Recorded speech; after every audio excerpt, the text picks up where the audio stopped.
Yes hello friends, very good evening to everybody. And आज से हम लोग मॉडल क्वेश्चन पेपर का सीरीज स्टार्ट करने जा रहे हैं, जिसमें कि हम लोग नॉन टेक्निकल सेक्शंस को डील करेंगे। और काफी रिसर्च करके हमने एक क्वेश्चन प्रिपेयर किया है जो कि PYQs ऑफ CIL पे ही बेस्ड है। एंड आज का सेशन आई होप आपको काफी हेल्प करेगा।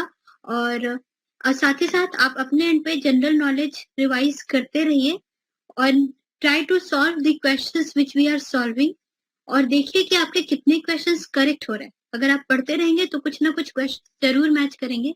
और देखिए कि कितने करेक्ट हो रहे हैं, that will help you a lot, right? So I will be starting the session now. आज के 25 क्वेश्चंस सोलली जो हमारा CIL के क्वेश्चन पेपर का पैटर्न है उसी पर बेस्ड है। And I think this session is going to help you a lot. जो भी क्वेश्चंस का आंसर आपको पता होगा, you can comment in these sections. And yes, so I'll be starting with question number 1 now.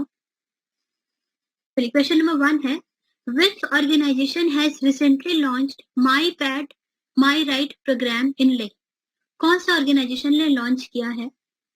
तो आज के जितने भी क्वेश्चंस हैं वो ऑलमोस्ट जून 2022 के करंट अफेयर्स पे बेस्ड है। Okay, next set will be based on July 2022 current affairs. Okay, so which organization has recently launched this program? इससे क्वेश्चन ये भी आ सकता है कि कौन सी सिटी में my pad my right programme launch हुआ है। तो वो सिटी होगी हमारी लेह। और जो ऑर्गेनाइजेशन है वो ऑर्गेनाइजेशन है कौन सा? नाबार्ड। ओके, और फिर नाबार्ड है। कुछ इंपॉर्टेंट पॉइंट्स भी हम नोट कर लेंगे हर क्वेश्चन से रिलेटेड, ताकि उस टॉपिक से कोई सा भी क्वेश्चन आए तो हम सॉल्व कर ले। ठीक, सबसे पहला चीज, नाबार्ड का full form national bank for agriculture and rural development, right? इसके करंट चेयरमैन कौन है? इसके करंट चेयरमैन है doctor GR Chintala. And he has launched my pad my right program. और इसका पर्पस क्या है? पर्पस है the efforts are on the economic empowerment of rural women through menstrual hygiene, correct? And what this program will do, this program will help women to participate in country's economic development. Under this unique project, award-winning sanitary pad making machines will be installed through the network of self-help group. बहुत सारे self-help group रहेंगे जो कि sanitary pad making machines को install करेंगे काफी जगहों पर। Okay, next. चलिए question number 2. Baiko festival is celebrated in which state? Right? CIL में देखा गया है कि हर साल एवरी ईयर कोई ना कोई एक फेस्टिवल से रिलेटेड क्वेश्चन आता है कि कोई ट्रेडिशनल फेस्टिवल होती है जो कि किस स्टेट में सेलिब्रेट की जाती है। ऐसा क्वेश्चन हर साल आता है। ठीक, तो हर स्टेट में जो जो फेस्टिवल सेलिब्रेट की जाती है आप लोग उसको एक बार जरूर देखिए। What ever important points I am saying, आप उसको नोट बनाइए और वो सारी चीजें आप देखिए। ठीक, फेस्टिवल्स आपको, फेस्टिवल का लिस्ट, फेस्टिवल का नोट आप बनाइए और उसे याद कीजिए। तो Baikho festival is celebrated in which state? इसमें हमारा आंसर होगा असम। असम में ये फेस्टिवल सेलिब्रेट किया जाता है। और ये सेलिब्रेट जो होता है वो, असम को हम लोग gateway to north east India भी कहते हैं। अगर आता है question which state is called gateway to north east India, our answer will be Assam. ठीक है, और ये जो फेस्टिवल है वो रभा ट्राइब्स होते हैं, वो सेलिब्रेट करते हैं। और ये जो फेस्टिवल ये एनुअली सेलिब्रेट किया जाता है। कैसा सेलिब्रेट किया जाता है? हर साल में एक बार। कभी कभी कुछ ऐसे फेस्टिवल्स के बारे में पूछा जाता है जो कि 10 साल में एक बार या 12 साल में एक बार सेलिब्रेट किया जाता है, ऐसा भी पूछा गया है। Next, question number 3. Who has been appointed as the new chief of press council of India? Press council of India का न्यू चीफ हम किसे अपॉइंट किया गया है? राइट, CIL में देखा गया है, CIL के क्वेश्चन पेपर में, कि जितने भी न्यू अपॉइंटमेंट्स होते हैं, जो जब भी मिनिस्टर या किसी गवर्नमेंटल बॉडीज के हेड या चेयरमैन या किसी बैंक के CEO या MD अपॉइंट होते हैं, तो उनसे क्वेश्चन डेफिनेटली पूछा जाता है। ठीक है, तो please note this important point. जितने भी रिसेंट अपॉइंटमेंट्स हुए होंगे उसके आप नोट्स बनाइएगा in the last 3 months, that is May June July, definitely ऐसे क्वेश्चन आएगा ही। ठीक है, तो वहां तो ऑन तो based on the same thought ये क्वेश्चन है। तो प्रेस काउंसिल ऑफ इंडिया अभी अपॉइंट किया गया है रंजना पारेख देसाई को। Ranjana Parekh Desai is the new chief of press council of India. And and she was the former Supreme Court judge. इसके पहले former Supreme Court judge थी और इस प्रेस काउंसिल ऑफ इंडिया के जो चीफ थे वो पहले थे सीके प्रसाद। और सीके प्रसाद ने नवंबर 2021 में रिजाइन कर दिया था, ही वैकेटेड हिज ऑफिस, और इसके बाद से लेके जून 2022 तक वो जो प्लेस था वो वैकेंट ही था, चीफ का प्लेस वैकेंट ही था। उसके बाद हमारी रंजना देसाई जी आई, एक्स सुप्रीम कोर्ट जज, और उन्होंने ये पोस्ट ज्वाइन किया। करेक्ट, ठीक है। Next question number 4, who has been appointed as the Director General of NIC, National Informatics Center? तो इसका भी अपॉइंटमेंट हमारा जून 2022 में ही हुआ है, और इसका आंसर क्या होगा? राजेश गेरा। मिस्टर राजेश गेरा ये एक बहुत ही बड़े साइंटिस्ट हैं और इनको एनआईसी का डायरेक्टर जनरल अभी अपॉइंट किया गया है। और ये एनआईसी जो बॉडी होती है उसके बारे में थोड़ा सा देखते हैं। तो नेशनल इंफॉर्मेटिक्स सेंटर ये किसके अंदर है? Department of ministry of electronics and information technology, मीटी, है ना, is the technology partner of government of India. Government की जो मिनिस्ट्री है टेक्नोलॉजी की, उसके अंदर आता है एनआईसी, और इसको एस्टैब्लिश किया गया था 1976 में with an objective to provide technology driven solution to central and state government various aspect of development. Obviously government का जो टेक्निकल पार्ट है, जो भी टेक्नोलॉजी ड्रिवन सॉल्यूशंस गवर्नमेंट को चाहिए होता है या इम्प्लीमेंट कराना होता है, वो थ्रू मीटी ही होता है। और मीटी के अंदर एक बहुत बड़ी बॉडी है एनआईसी, जिसके की डायरेक्टर जनरल अपॉइंट किया गया है राजेश गेरा को, and he is a very senior scientist. Okay, चलिए आगे शुरू करते हैं। Question number 5, which state has launched farmer registration and unified beneficiary information system, जिसको हम फ्रूट सॉफ्टवेयर भी कहते हैं। ठीक है, फ्रूट सॉफ्टवेयर फुल फॉर्म क्या है? Farmer registration and unified beneficiary information system. Correct, ठीक है। और इसका आंसर होगा कर्नाटका ने लॉन्च किया है। इस तरीके के भी क्वेश्चंस देखे गए हैं कि अगर कोई टेक्नोलॉजी नहीं लॉन्च की गई है तो किस स्टेट पे लॉन्च की गई है, इस तरह के क्वेश्चंस देखे गए हैं, तो कर्नाटका में होगा। और फ्रूट्स जो है ना, एक्चुअली ये लॉन्च तो कर्नाटका में किया गया, ठीक है, लेकिन ये सॉफ्टवेयर के पीछे दिमाग किसका है? ये सॉफ्टवेयर के पीछे दिमाग है किसका? नाबार्ड का दिमाग है। नाबार्ड ने आइडिया दिया था इसके लिए। नाबार्ड ने इसको लॉन्च किया है in the state of Karnataka. और किस लिए लॉन्च किया है? ताकि फार्मर्स के जो लैंड डिटेल्स होते हैं उसको वैलिडेट करने के लिए। बेसिकली ये फार्मर्स को हेल्प करेगा उनके लैंड डिटेल्स को वैलिडेट करने के लिए, लैंड रजिस्ट्रेशन में एंड ऑल, उसमें ये फार्मर्स को हेल्प करेगा। ठीक है, ये भी क्वेश्चन आ जा सकता है कि फ्रूट्स किसने लॉन्च किया था? तो नाबार्ड ऑफिस ने लॉन्च किया। करेक्ट। नेक्स्ट क्वेश्चन नंबर 6 देखिए, the reserve bank of India RBI has approved the appointment of dash as MD and CEO of RBL bank for 3 years tenor, है ना। ये भी जून 2022 में RBL बैंक के MD एंड CEO किससे appoint किया गया? तो MD एंड CEO का अपॉइंटमेंट कौन कर रहा है? यहाँ पे RBI कर रहा है। तो RBI ने अप्रूव किया है, तो किसे अप्रूव किया है ये हमें बताना है। अगेन जो भी बैंक्स के CEO या MD चेंज पे होंगे या उनका कोई अपॉइंटमेंट को होगा, आपको याद रखना है, पूछा जाता है एग्जाम में। तो 6 का आंसर क्या हो जाएगा? सी, R सुब्रमण्य कुमार को अपॉइंट किया गया है। ठीक है, RBL bank. Okay, question number 7 देखिए, very important question, very very very important question. Atal new India challenge, इसे ANIC के भी कहते हैं, ANIC भी कहते हैं। Atal new India challenge is a flagship programme of which of the following, ये फ्लैगशिप प्रोग्राम है किसका? NITI Aayog, ministry of science and technology, ministry of education, Indian space research organisation. देखिए ये फ्लैगशिप प्रोग्राम है किसका? नीति आयोग का। ओके, देखिए कुछ क्वेश्चंस आपको टफ लग सकते हैं, बट एक्चुअली अगर आप करंट अफेयर्स के टच में रहोगे तो ये सारे क्वेश्चंस काफी इजीली सॉल्व हो जाएंगे। It's not very difficult. Okay, तो ANIC जो है वो नीति आयोग का फ्लैगशिप प्रोग्राम है। और ANIC एक्चुअली स्टार्ट हुआ था, ANIC फेज 1 स्टार्ट हुआ था, 0.01 कहते हैं 2018 में, ठीक है, और ANIC 0.2 स्टार्ट हुआ है जून 2022 में, ठीक है। और इसमें होता क्या है, फेज 1 याद हो गया, फेज 2 4 साल के बाद। और देखिए, Atal new India challenge is a flagship programme of Atal innovation mission. इसे अटल इनोवेशन मिशन का प्रोग्राम भी कहते हैं, या तो इसे इसके नाम से भी जाना जाता है और अटल न्यू इंडिया चैलेंज भी बोला जाता है, कोई दिक्कत नहीं है। और the program aims to seek, select, support and nurture technology based innovation. Atal new India challenge, इसका काम क्या है कि टेक्नोलॉजी बेस्ड इनोवेशन को सपोर्ट करना, ताकि हमारे देश के और हमारी सोसाइटी के कुछ इंपॉर्टेंट प्रॉब्लम्स, इंपॉर्टेंट चैलेंज को हम टेक्नोलॉजी के थ्रू सॉल्व कर सकें। टेक्नोलॉजी से हम किसी हमारे देश के कुछ इंपॉर्टेंट प्रॉब्लम का, इंपॉर्टेंट चैलेंज का सॉल्यूशन निकाल सके, ये काम है हमारा ANIC का। तो ANIC 1.0 was launched in 2018 to bring innovation and technologies relevant to the people, correct, ठीक है।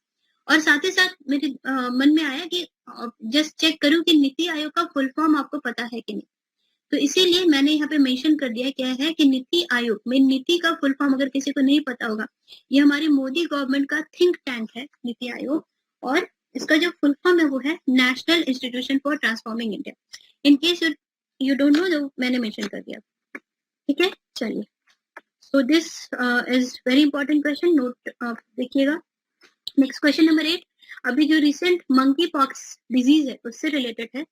तो with reference to monkeypox, consider the following statement. Monkeypox is a viral zoonotic disease and it causes lymphadenopathy.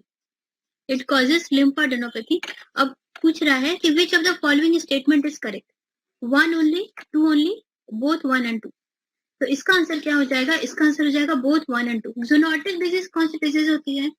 Zoonotic disease वो disease होती है जो कि animal से human पे जंप करती है, एनिमल से ह्यूमंस पे ट्रांसफर होती हैं, वो सारी डिजीजेस को हम जूनोटिक डिजीज कहते हैं। और लिम्फाडेनोपैथी मतलब कि अगर आपके लिम्फ नोड्स में को अगर वो डैमेज करता है ये डिजीज, या फिर लिम्फ नोड्स में कोई प्रॉब्लम कॉज करता है, तो हम उसे लिम्फाडेनोपैथी कहते हैं, ठीक है। तो इंपॉर्टेंट पॉइंट्स इसका एक बार देख लेते हैं। जूनोसिस, जो कि जूनोटिक डिजीज के बारे में हमने डिस्कस किया। तो zoonosis is an infectious disease that has jumped from non human animal to human. तो monkey pox definitely, monkey pox तो हमारा जूनोटिक डिजीज ही है, this we all know, right. Next, monkey pox is a rare disease caused by infection with monkey pox virus. Monkey pox virus is part of the same family of virus as variola virus, the virus that cause small pox. तो जो small pox virus cause करता है उसी family का ही एक virus है ना। फिर मंकी पॉक्स का जो सिम्टम होता है वो स्मॉल पॉक्स से सिमिलर है, लेकिन थोड़ा माइल्ड होता है। Monkey pox is rarely fatal. Monkeypox is not related to chickenpox. The virus is transmitted by close physical contact. Chickenpox से related नहीं है. Monkeypox is not related to chickenpox. Monkeypox का जो symptom है वो small pox के जैसा होता है, ठीक है। आप लोगों को पता होगा, न्यूज में आपने देखा होगा। एंड इसका ट्रांसमिशन कैसे होता है? अगर आप फिजिकल कांटेक्ट में आते हो, टच करते हो मंकी पॉक्स वाले इन्फेक्टेड लोगों से, तो आपको ये वायरस ट्रांसमिट हो सकता है। Next, okay, next question number 9. Wet bulb temperature has been recently in news. It is related to which of the following? तो वेट बल्ब टेम्परेचर हमारा न्यूज में था। तो वेट बल्ब टेम्परेचर क्या होता है? क्वेश्चन पॉइंट नंबर बी देखिए, lowest temperature at which air can be cooled by evaporation of water, है ना। तो लोवेस्ट टेम्परेचर जिसमें कि वाटर का एवापोरेशन होता है, और वाटर का जब एवापोरेशन होता है तो एयर हमारी ठंडी होगी, राइट। एयर में जो हीट होगा उसी से वाटर का एवापोरेशन होगा। तो लोवेस्ट, कम से कम टेम्परेचर जिससे कि हम वाटर को एवापोरेट कर रहे हैं और उससे एयर में कूलिंग हो रही है, that is wait bulb temperature, ठीक है। Wait bulb temperature the lowest temperature that can be reached under current ambient condition bye evaporation of water only. सिर्फ और सिर्फ वाटर को हम एवापोरेट करके एयर को ठंडा कर रहे हैं और वो टेम्परेचर ला रहे हैं। Even heat adapted people cannot carry out normal outdoor activities past a wet bulb temperature of 32 degree. 32 degree से ही इसका वेट बल्ब टेम्परेचर का ऑलमोस्ट सेंटीग्रेड 32 डिग्री सेंटीग्रेड इसका टेम्परेचर होता है। और हम लोगों को normal outdoor activities carry out करना यहाँ पर मुश्किल हो सकती है ना। यहाँ पे नॉर्मल एक्टिविटी कैरी आउट करना इस टेम्परेचर पे हमारे लिए काफी मुश्किल हो सकती है. ठीक है, चलिए question number 10. Who is the winner of world food prize 2022? World food prize के जो विनर है वो 2022 के कौन है? तो इसमें हमारा आंसर होगा डॉक्टर सिंथिया रोजेंसविक. ठीक है, कुछ जो ऐसे जो प्राइज एंड अवार्ड के विनर होते हैं उसका आप अगर अब लिस्ट तैयार रखेंगे तो it will help you a lot. Next question. Question number 11. Global report on food crisis. Global report on food crisis, ये जो हमारा एक रिपोर्ट है जिसका नाम है global report on food crisis. So this report has been recently in the news. It is released by which of the following institution? तो global report on food crisis, ये रिपोर्ट कौन रिलीज करता है? तो ये रिपोर्ट रिलीज करता है global network against food crisis, ये बॉडी. इसको हम GNAFC भी कहते हैं. हाँ देखिए, GNAFC. तो this was released by GNAFC. और ये क्या है? ये बॉडी एक इंटरनेशनल अलायंस है जो कि काम करती है कि root cause of extreme hunger को फाइंड आउट करे, है ना. कितने लोग में, पूरी दुनिया में कितने लोग हंगरी हैं, वो किसका रूट कॉज क्या है, कैसे ठीक किया जा सकता है, इन सब पे ये काम करती है, रिसर्च करती है और अपना रिपोर्ट पब्लिश करती है. कौन सी बॉडी? GNAFC. ठीक है, correct. Next question number 12. Which state has launched a new health and wellness app आयु to address and help heal chronic diseases and lifestyle disorder through yoga? ठीक है, तो एक किस स्टेट ने एक हमारा ऐप लॉन्च किया है आयु, जिससे कि आप क्रॉनिक डिजीजेस और लाइफस्टाइल डिसऑर्डर को ठीक कर सकते हैं. किसके थ्रू? योगा के थ्रू. योगा से आपका क्रॉनिक डिजीजेस और लाइफस्टाइल डिसऑर्डर ठीक हो सकता है through this wellness app Aayu. Please install it, please check and install it अगर है तो. और इसका हमारा आंसर होगा कौन सा? कर्नाटका. ठीक है. कर्नाटका के चीफ मिनिस्टर कौन है? बसवराज बोम्मई. तो बसवराज बोम्मई ने जून 2022 ऑब्वियसली इसी में एक दिन, I think on 18th June, launched a new health and wellness app आयु to address and heal chronic diseases and lifestyle disorder through yoga and meditation. Okay, and the app has been developed by स्वामी विवेकानंदा योगा अनुसंधान संस्थान. ठीक है, S Vyasa. Swami Vivekananda योग अनुसंधान संस्थान ने इस ऐप को डेवलप किया है in partnership with reset tech and AI driven health tech program. तो इतना, ये सारे डिटेल तो हो सकता है ना पूछे, बट कर्नाटका एंड उसके चीफ मिनिस्टर और ये ऐप का नाम, ये सब कुछ जरूर पूछा जा सकता है. Okay, next very important question, very interesting and very important question. Who has launched the Lifestyle for the Environment Movement, a global initiative? क्या किसी ने इसके बारे में सुना है? Lifestyle for the Environment Movement, a global initiative. Who has launched the Lifestyle for the Environment Movement, a global initiative? बहुत ही अच्छा क्वेश्चन है ये. और ये लॉन्च किया है किसने? हमारे नरेंद्र मोदी जी ने. ठीक है, देखिए नरेंद्र मोदी जी ने इसे कब लॉन्च किया था? नाम से याद रखिए, 5 जून, जो हमारा एनवायरमेंट डे था ना 2022 का, 5 जून, उस दिन उन्होंने ये प्रोग्राम, एक इनिशिएटिव लॉन्च किया था, लाइफस्टाइल फॉर एनवायरमेंट मूवमेंट. और इसके बारे में इन्होंने एक्चुअली आइडिया कब दिया था? इसके बारे में इन्होंने पहले एक हिंट दिया था, एक आइडिया दिया था. कब? COP26 in Glasgow last year. Very important. COP26 ये क्या होता है? Conference of parties. ये जो कुछ नेशंस हैं, अराउंड 180 नेशंस, वो लोग हर साल मिलती हैं और एनवायरमेंट इश्यूज को डिस्कस करती हैं. तो दिस ईयर, लास्ट ईयर नवंबर 2021 में वो लोग मिले थे, and this was the 26th meeting, and that was the 26th meeting, जिसे हम COP26 कहते हैं. एग्जाम में ये भी आ सकता है कि COP26 कब हुआ था और कहाँ हुआ था. तो नवंबर 2021 में हुआ था और ग्लासगो में हुआ था. काफी फेमस था ये, न्यूज में भी काफी आया था. तो वहां पर हमारे मोदी जी ने जो 26th UN climate change conference, UNFCCC इसे कंडक्ट कराती है, United Nation climate change conference of the parties COP26 in Glasgow last year, right. और the idea promotes an environment conscious lifestyle that focuses on mindful and deliberate utilization instead of mindless and destructive consumption. अभी हम लोग क्या कर रहे हैं? अभी हम लोग माइंडलेसली डिस्ट्रक्टिव कंजम्पशन कर रहे हैं।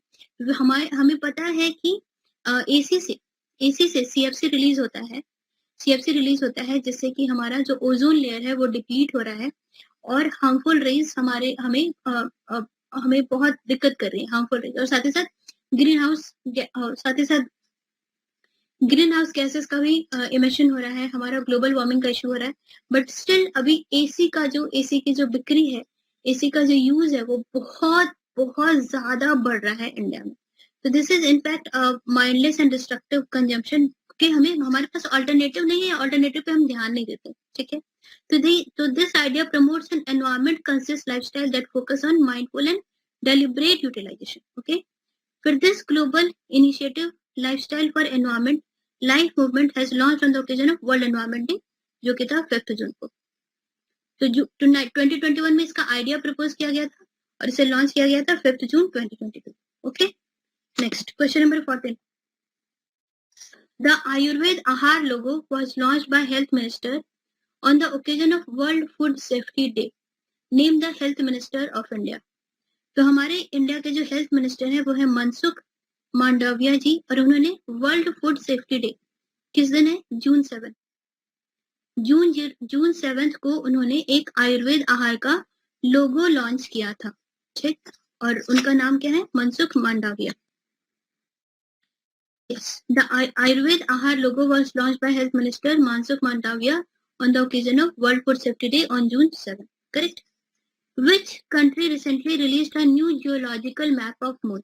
Geological map मतलब कि मैप में थोड़े से ज्योग्राफी दिखेगी, थोड़ा लैंड का स्ट्रक्चर दिखेगा, मून के लैंड का स्ट्रक्चर दिखेगा, क्रेटर्स दिखेंगे, माउंटेन्स दिखेंगे, सब थोड़ा क्लियरली दिखेंगे। तो कौन सी कंट्री ने रिलीज किया है? तो हमारा आंसर है चाइना। चाइना ने रिलीज किया है। China has released a new comprehensive geological map of the moon, the most detailed till date. अभी तक का सबसे डिटेल्ड मैप होगा ये मून का, which is expected to make a vital contribution to scientific research, exploration and landing site selection on the Earth's only natural satellite. ठीक है, correct.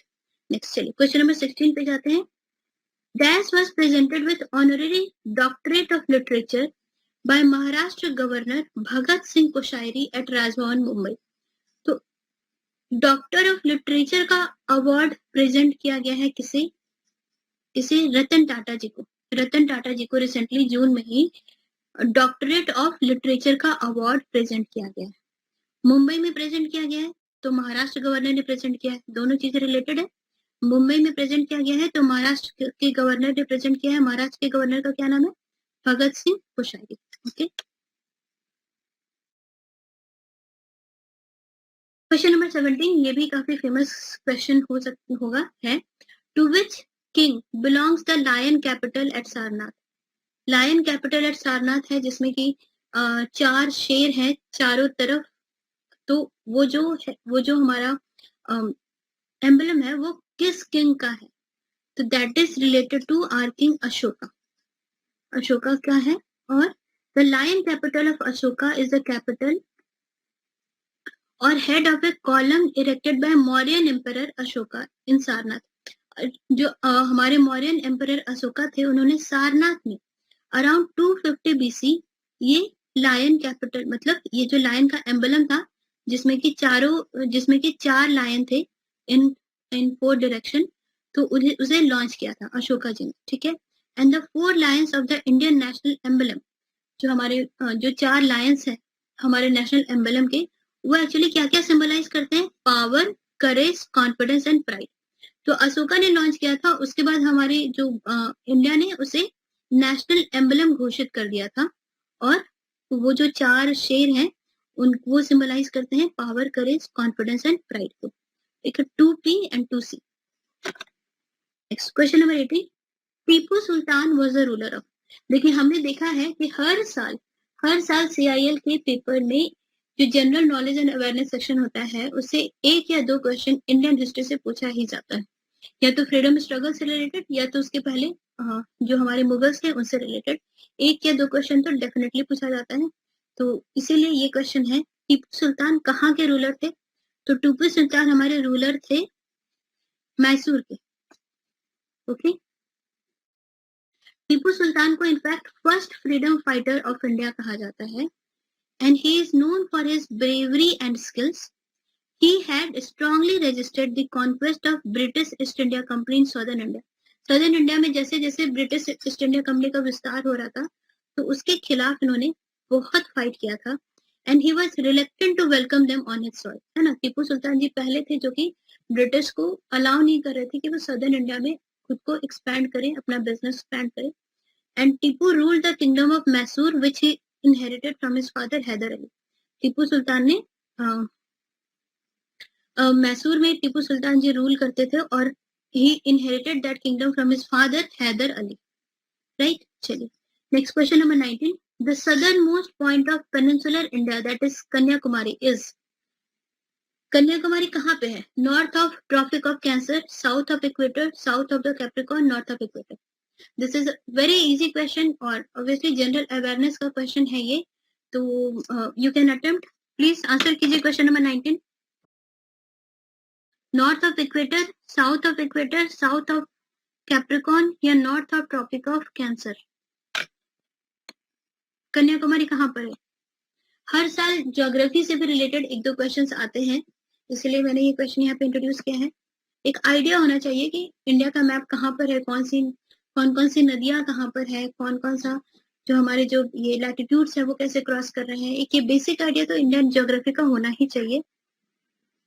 India का मैप अगर आप देखें और वर्ल्ड में देखें तो इक्वेटर कहाँ से क्रॉस कर रहा है?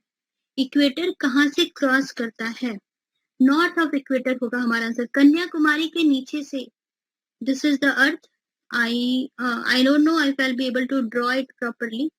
तो ये हमारा जो इंडिया है, ठीक है, रफली आई एम ड्रॉइंग। इंडिया के नीचे से हमारा ये इक्वेटर है, राइट। और इक्वेटर के ऊपर कौन सा होता है? North of tropic of Cancer. India से कौन सी लैटिट्यूड पास कर रही है? तो वो है ट्रॉपिक ऑफ कैंसर, कर्क रेखा।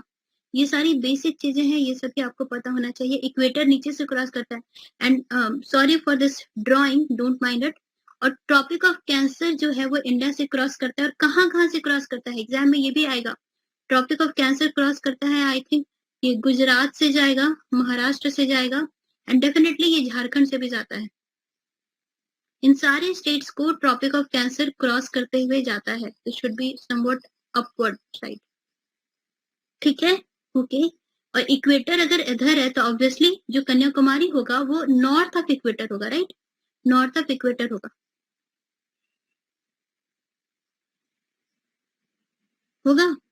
ठीक है। Hope this concept is clear नहीं है तो प्लीज आप चेक कीजिए और पढ़िए इसको, ठीक। और ट्रॉपिक ऑफ कैप्रिकॉर्न फर्दर यहाँ से जाएगा हमारा ट्रॉपिक ऑफ कैप्रिकॉर्न, ठीक है, okay. Next question number 20। The oldest mountain in India are. India में सबसे पुराना माउंटेन रेंज कौन सा है? अरावली, विंध्या, सतपुरा या नीलगिरी। तो सबसे पुराना जो है इंडिया में माउंटेन का रेंज वो है अरावली। नॉर्थ इंडिया में अरावली के जो हिल्स होते हैं, अरावली माउंटेन्स नॉर्थ इंडिया में मोस्टली देखने को मिलते हैं। The oldest mountain range is India. जो सबसे पुराना माउंटेन रेंज इंडिया में है वो इनफैक्ट दुनिया का भी सबसे पुराना माउंटेन रेंज है। दुनिया का भी सबसे पुराना माउंटेन रेंज है। 800 किलोमीटर तक ये माउंटेन रेंज फैला हुआ है। दिल्ली, हरियाणा, राजस्थान, गुजरात, इन सारे एरिया पे ये माउंटेन रेंज ऑलमोस्ट देखने को मिलता है, ठीक है। When an iron nail get rusted, iron oxide is formed. कुछ देखिए, some of the questions are from general knowledge, which is current affairs से आता है कुछ क्वेश्चन, और उसके बाद के कुछ क्वेश्चंस हमारे history, geography, technology, scientific knowledge से भी कुछ क्वेश्चंस आते हैं, एक या दो। तो उसी तरह का इससे ये क्वेश्चन पेपर फॉर्म किया गया है, मॉडल क्वेश्चन पेपर। तो जब आयरन नेल रस्ट होता है तो आयरन ऑक्साइड फॉर्म होता है, राइट। तो आयरन ऑक्साइड फॉर्म होता है तो क्या नेल का वेट में कोई चेंज होता है, या फिर नेल का वेट कम हो जाता है, या फिर नेल का वेट बढ़ जाता है, या फिर कोई भी चेंज नहीं होता? ये दोनों एक ही ऑप्शन है। ये दोनों तो नहीं होगा। बताइए, डिक्रीज होता है कि इंक्रीज होता है? तो इसका आंसर होगा, कैन एनीबडी आंसर? 21 का आंसर होगा इंक्रीज। देखिए, आयरन नेल में सबसे पहले सिर्फ आयरन ही रहता है लेकिन जब आयरन रस्ट हो जाता है तो आयरन ऑक्साइड फॉर्म होता है Fe2O3। रस्ट का फॉर्मूला क्या होता है, जो रस्टिंग होती है रेड कलर की, वो फॉर्मूला क्या होता है उसका, Fe2O3। तो आयरन में हमारा ऑक्सीजन क्या हो रहा है, ऐड हो रहा है 4Fe प्लस 3O2, तो यहाँ पे 2Fe Fe2O3, ये इक्वेशन होगा। तो इसमें एक्स्ट्रा जो ऑक्सीजन है वो आयरन में ऐड हो रहा है, तो रस्ट फॉर्म हो रहा है, मतलब ऑक्सीजन का वेट आयरन में ऐड हो रहा है, तो इसीलिए इंक्रीज होगा, जो नेल का वेट होगा वो इंक्रीज होगा। ठीक है, समझ में आया? नेक्स्ट, यहाँ पे भी मैंने लिख दिया है, when an iron nail gets rusted, the weight of the nail increases. It is because the layer of the iron oxide is formed on the surface of the iron nail. और जो iron oxide का जो layer है वो oxygen को capture करते हुए है, तो ऑक्सीजन का वेट भी आ जाता है उसमें। Okay, next, electric current is measured by. Electric current हम किससे मेजर करते हैं? तो इजी क्वेश्चन है, अगर आपका साइंस बैकग्राउंड होगा तो इजीली हो जाएगा। एमीटर से हम इलेक्ट्रिक करंट मेजर करते हैं, वोल्ट मीटर से हम पोटेंशियल मेजर करते हैं ना, पोटेंशियल मेजर करते हैं, एमीटर से करंट मेजर करते हैं। And we have some more options here, commutator और एनीमोमीटर। तो ये भी देखते हैं, इस तरह के क्वेश्चन आए हुए हैं एग्जाम में कि कौन से इंस्ट्रूमेंट से क्या मेजर करते हैं। हर साल CIL में क्वेश्चन आता है कि कौन से इंस्ट्रूमेंट से क्या क्या मेजर किया जाता है। ये पैटर्न CIL के पैटर्न में हमने देखा है। तो देखिए, इसलिए मैंने यहाँ पे एक्सप्लेन भी कर दिया है। अनीमोमीटर जो होता है वो विंड स्पीड और विंड प्रेशर को मेजर करने का काम आता है। और ये जो कम्यूटेटर होता है, कम्यूटेटर जो होता है ना, वो एक तरह का रोटरी डिवाइस होता है जो कि मोटर्स में और जनरेटर्स में यूज होता है। रोटरी डिवाइस होता है जो कि मोटर्स और जनरेटर में यूज होता है, that periodically reverses the current direction between rotor and external circuit। और ये करंट के डायरेक्शन को मॉनिटर करता है। सिंपली आप यही समझिए, कम्यूटेटर करंट के डायरेक्शन को मॉनिटर करता है कि करंट का डायरेक्शन इधर होना चाहिए या इधर होना चाहिए in electric motors and electric generators. That's it. ठीक है, okay. Kathakali is a folk dance prevalent in which state? Kathakali किस स्टेट का डांस है? हर स्टेट का जो डांस फॉर्म है, इसको भी आप नोट्स बनाइएगा, नोट्स में ऐड कीजिए और याद कीजिए। ठीक, तो कथकली जो फोक डांस है वो किस स्टेट में प्रिवेलेंट है? कर्नाटक, उड़ीसा, केरला या मणिपुर? तो कथकली हमारा डांस है केरला का, राइट, केरला का डांस फॉर्म है। Next question number 24, who took the charge as director general of Indian air force? Indian air force के डायरेक्टर जनरल का चार्ज किसने लिया? तो इसका आंसर हो जाएगा संजीव कपूर। रिसेंटली जून 2022 में ही इनको डायरेक्टर जनरल बनाया गया इंडियन एयरफोर्स का। Currently he serving as director general, और डिपार्टमेंट कौन सा है इनका? Inspection and fire safety department है। He took over the office on 1 मई 2022 succeeding air marshal Gurucharan Singh Bedi. और इनसे पहले जो एयर मार्शल थे वो कौन थे? गुरुचरण सिंह बेदी। और 1 मई में करीब करीब इनका अपॉइंटमेंट हुआ है एयर मार्शल संजीव कपूर का। करेक्ट, ठीक है। चलिए next question number 25, last question for the day. That .mov extension refers usually to what kind of file? कुछ क्वेश्चन टेक्नोलॉजी से भी पूछे जाते हैं, तो चलिए देखते हैं if you are able to answer this question. 25, .mov extension refers to what kind of file? Image file, movie file, audio file या MS office document? Easy question है। हम सभी ने कभी ना कभी .mov एक्सटेंशन से रिलेटेड कोई ना कोई वीडियो, एनिमेशन या मूवी देखी ही होगी। एनिमेशन मूवी फाइल से रिलेटेड है .mov एक्सटेंशन, राइट? या, so that's it for today friends. I hope आपको ये सेशन अच्छा लगा होगा और आपको एक इंसाइट भी मिला होगा कि CIL के जनरल नॉलेज और जनरल अवेयरनेस की प्रिपरेशन आपको कैसे करनी है।